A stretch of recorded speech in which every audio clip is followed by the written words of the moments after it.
Timmy? Is that you? I told you it's past your bedtime.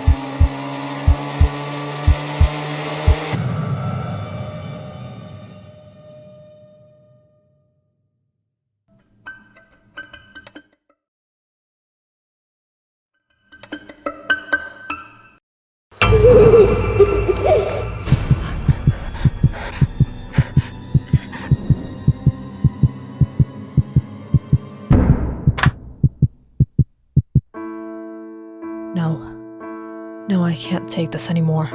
This isn't worth it. This isn't worth it. Amber never imagined her life would change so much in just this past year. She never thought she would be sitting in this lavish home, married to the owner of the Taylor Corp, Mr. Richard Taylor.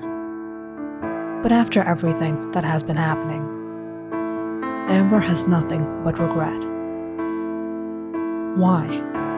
Why did she marry him? And why did she get herself into this situation?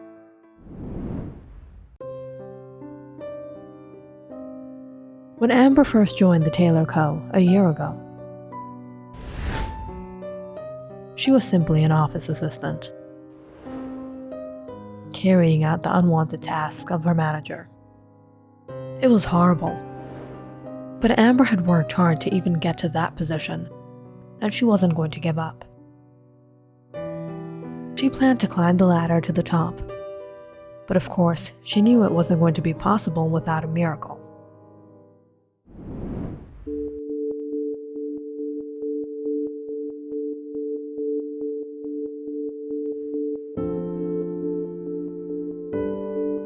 That's Mr. Taylor. Still has a charm. Is he single?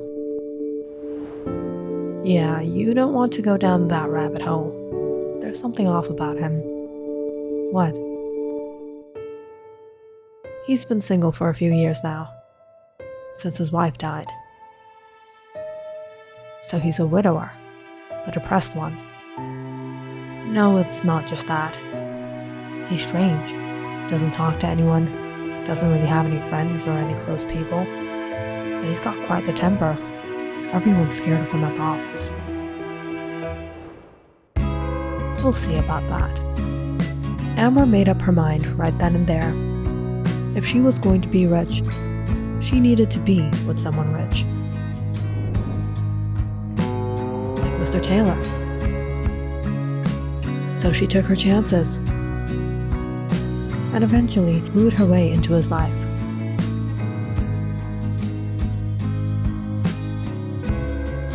And before he knew it, they were in a relationship. It was true. Mr. Taylor was a different man. He was quiet. He was boring. But he was hurt from his past relationship. And Amber took advantage of that.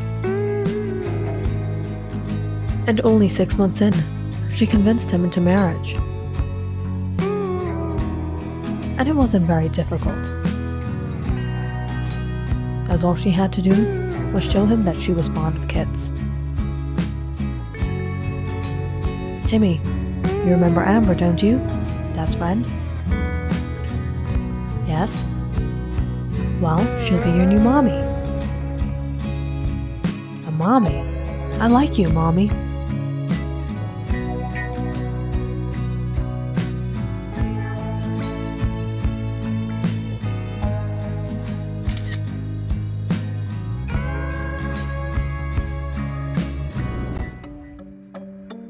I never thought this was going to work out. Kudos to you, girl. They don't give us women enough credit. Climbing the ladder honestly would have been hard, but this wasn't any easy task either. Everything went according to plan, and everything was amazing. All of a sudden, Amber went from office assistant to Mr. Taylor's wife. But all of this came with one catch. The tiny part of Mr. Taylor's life that Amber chose to overlook, thinking she could handle it. She'd manage. It was worth it to be a rich man's wife. But boy, was she wrong. Timmy was the most annoying and the most clingy child one could ever have. He was hungry for love, hungry for comfort, and Amber was just not ready to be a mother.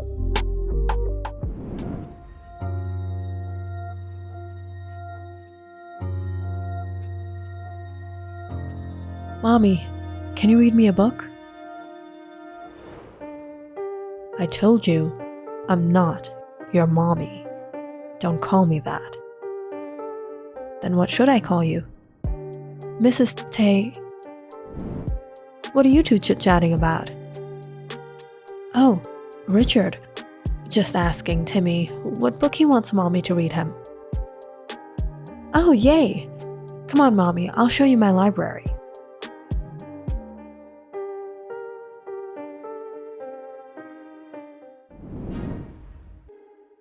And then, reality kicked in. Amber went from office assistant to a housemaid she never wanted to be.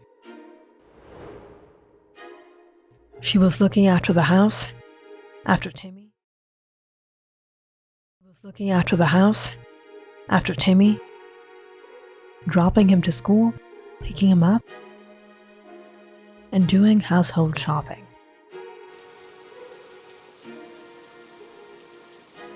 Am I forgetting something? Oh shoot, I have to pick up Timmy. Running almost an hour late, Amber hurried to get to the school. But when she went inside the main office, she was panicked. She didn't see Timmy there. "Excuse me. I was here to pick up Timmy. I'm so sorry he got caught up in traffic." "I understand. He was sitting right here. Where did he go?" As the teacher went around the classroom to search, Amber nervously followed after. Now this annoying kid had to get lost. What am I going to do? What is Richard going to say? But in all this, Amber suddenly caught sight of a little boy sitting out to the corner of the backyard garden in the rain. "Timmy, what are you doing out here? I've been searching for you everywhere." "Oh, there's my mommy. I was just talking to my friend Mommy." "I told you not to call me Mommy. Now let's go."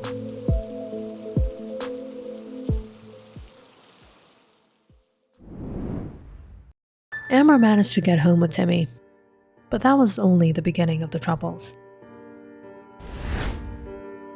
That night, Timmy fell ill with a high fever. A sudden fever? Must have been from soaking in the rain.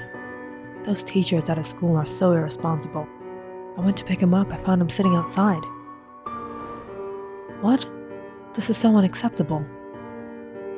"It's alright, Richard. I handled everything. It's time for Timmy's med." "Thank you, Amber. It's like ever since you came into our lives, life has become so organized. You're a great wife, a great mother."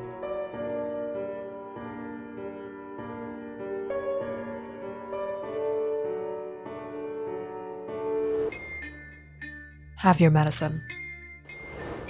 At least this will knock you out for the night."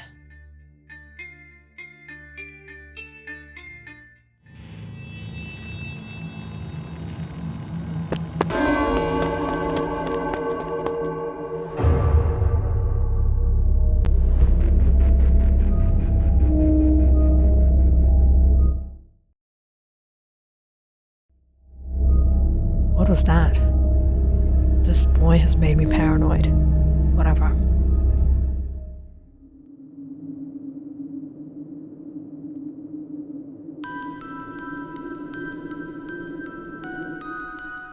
The next morning, when Amber woke up, she trudged her way to check up on Timmy.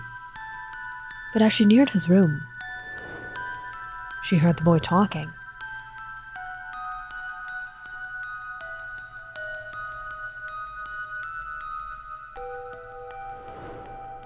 "Weird kid. It's a good thing you're up. You don't have a fever? Great. Get ready for school. And leave me alone for a few hours. Okay, Mommy.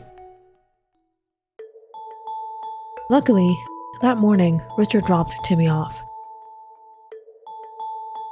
So Amber had all the time to herself. But as she sat with her magazine and a coffee,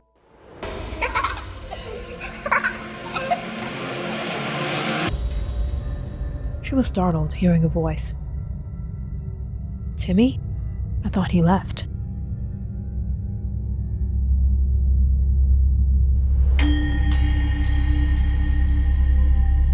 Strange.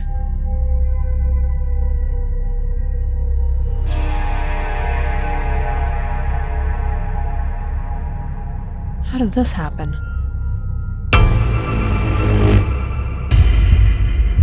What is happening? Amber was absolutely alone in the house, but for some reason, she didn't feel alone.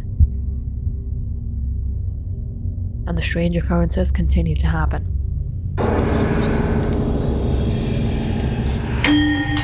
Sometimes hearing voices, footsteps, finding her things ruined and broken.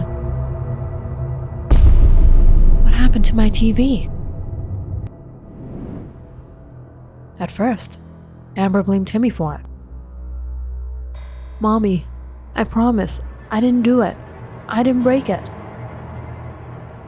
But it soon became obvious. It couldn't be Timmy. But Amber had no doubt. Something was wrong with the kid.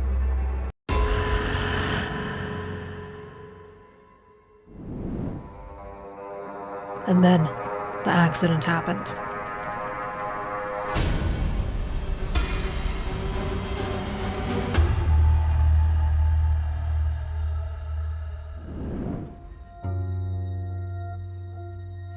How did this happen? Richard, I don't know if you'll believe me, but there's something in this house. I felt like something pushed me. Pushed you? Alright, I think you need sleep. No, please, Richard, trust me. Strange things have been happening in this house. I even heard Timmy talking by himself. Kids do that, Amber. You're overthinking everything. Come on now, rest. Sweetheart, may I ask you something? What is it? What really happened with her? Timmy's mom? She's actually not dead. She cheated on me with my friend, and one night when I returned, I found a letter. She just left. People began to inquire, and in frustration, I said she's dead. And the word caught on, and now people think she is dead.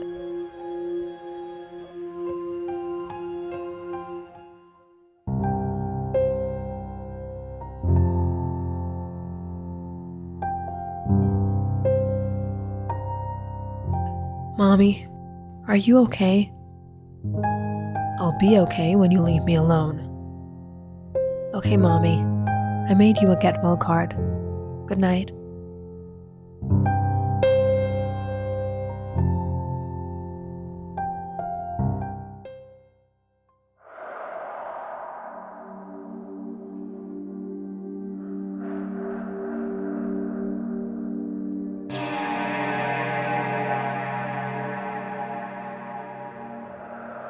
Is this his dad? Or his mom?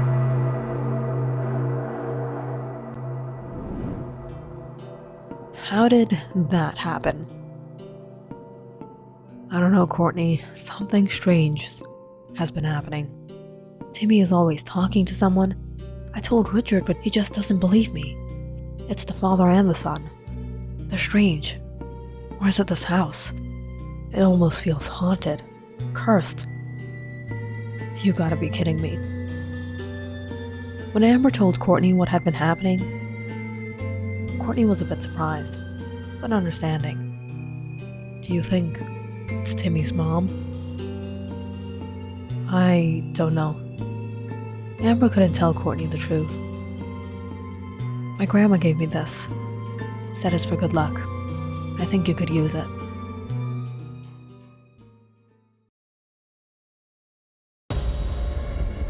But the very next day, Amber found the charm broken. She didn't know what was going on, but she knew things were getting bad.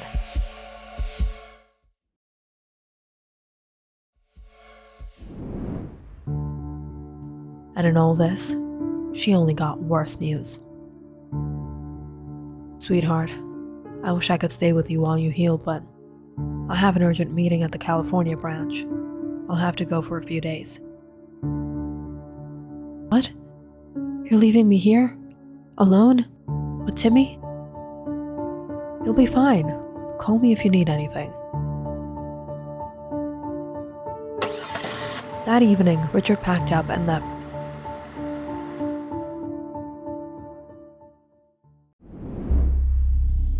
Now, all alone in the house, Amber felt unsafe. She was anxious. She felt like anything could happen at any time. Richard, when will you be back?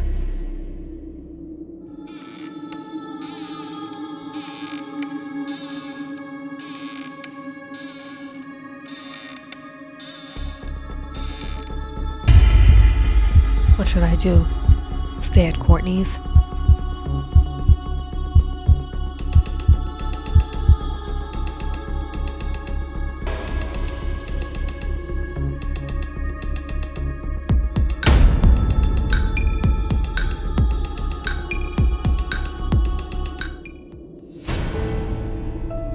Leave my mommy alone, or I won't be your friend anymore. Timmy? Who are you talking to? Molly.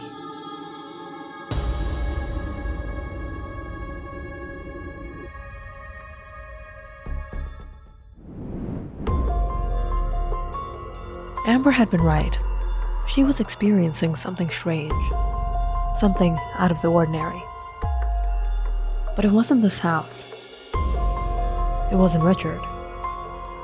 And it wasn't Timmy. That afternoon, when Amber had arrived late to pick up Timmy, he had gone out to the school garden and sat by the memorial of Molly Adams. Almost 20 years ago, this school was an orphanage, and Molly used to live here. She didn't have anyone. No parents, no relatives. What is this locket, Molly? It's my mom's.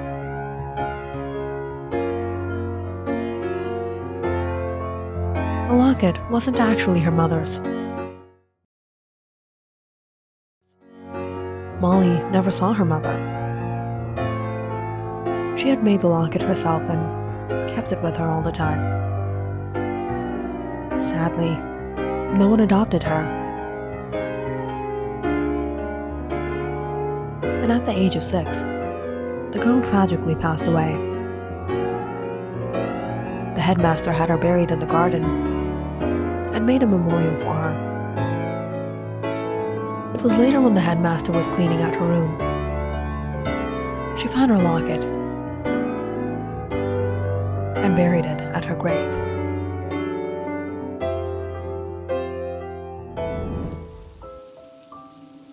And after all these years, when Timmy went there, missing his mother, Molly spoke with him. "I miss you, Mommy." "I never had a mommy." "Who are you?" "Molly." "So you're all alone like me?" "No, my dad got me a new mommy. When I miss my mom, I play with her locket. You want to trade? I have this fidget toy. Where's your locket?" "It's there."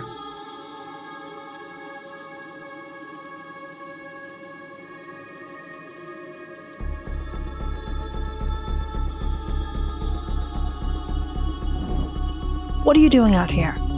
I've been searching for you everywhere. Oh, there's my mommy. In her hunger for love and care from her mother, Molly imprinted on Timmy and returned home with him. But it was when she saw Amber treating her friend so horribly,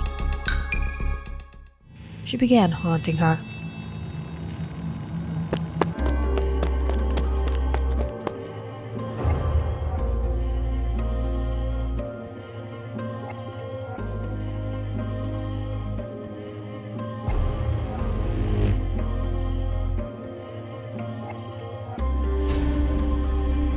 Torturing her,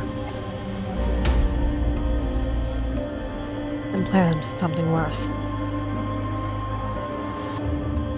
Until Timmy stood up for his mother. Suddenly hearing another voice, Amber froze. She saw a little girl appear. But she's mean to you, Timmy. She doesn't treat you nicely.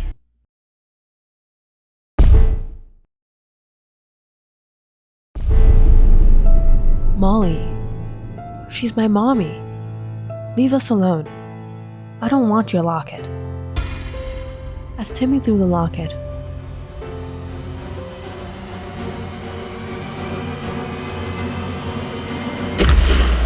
suddenly Molly vanished. Shocked and frightened, Amber asked him, "Timmy, where did you get this?"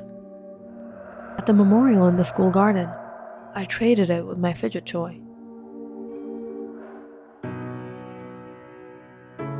"Timmy, I'm sorry. I'm so sorry."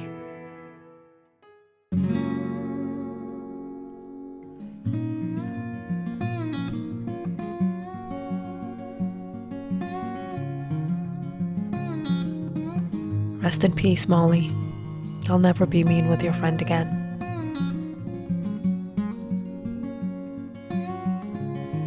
And Amber kept her word. Ever since that day, Amber took care of Timmy like her own son.